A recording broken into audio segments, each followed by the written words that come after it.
There's been considerable chatter these past few months about a tool called the filibuster in the US Senate. It's basically a way for the minority party of the 100 senators to prevent legislation from moving forward to a vote.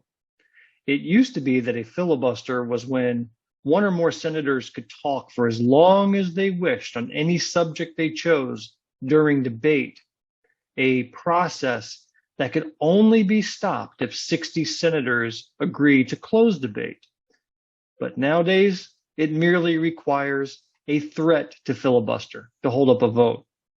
So when you have a 50-50 split of the Senate, you can understand why not much gets done.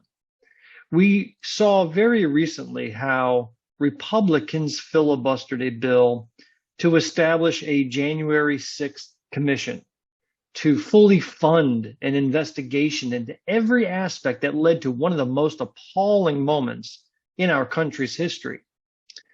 Even with several Republicans on board, they couldn't get to a 60-vote threshold needed to overcome the filibuster. Interestingly, and not surprisingly, the three new conservative judges appointed to the Supreme Court were able to get there because the then Republican Senate majority changed the rules to say that the filibuster will no longer needed to be in effect. A simple one-vote majority would be enough to confirm one of their judges. But now that they're no longer the majority party, the filibuster is suddenly oh so important. Now, I can appreciate the desire to give the minority party some tools to prevent them from being railroaded. Recently, Democrat Senator Kyrsten Sinema stated that the filibuster was a tool that protects the democracy of our nation. But is it truly a democracy that's being served here? If the 50-50 Senate split represented the citizens of the United States more evenly, I could buy into that. But here's the truth.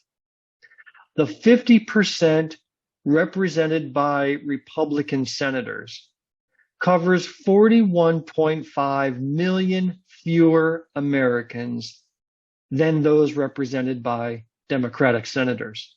That's 12.5% of all Americans. And that's if we're talking a 50-50 split. To overcome a filibuster, you need to get to 60-40.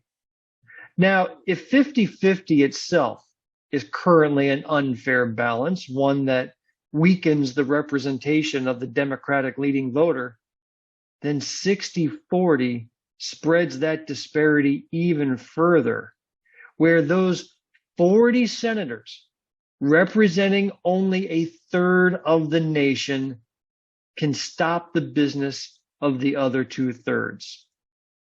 Is that the democracy we're trying to protect? Or does that just fuel the do-nothing perception of the federal legislation year after year after year? Do away with the filibuster completely? Perhaps.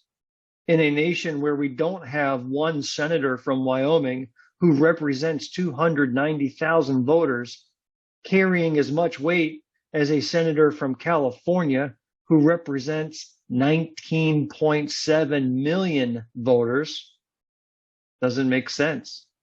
Maybe we replace it with something where one person cannot keep preventing the other two from ever getting anything done, especially if that one person were a QAnon Trump worshiping nut job.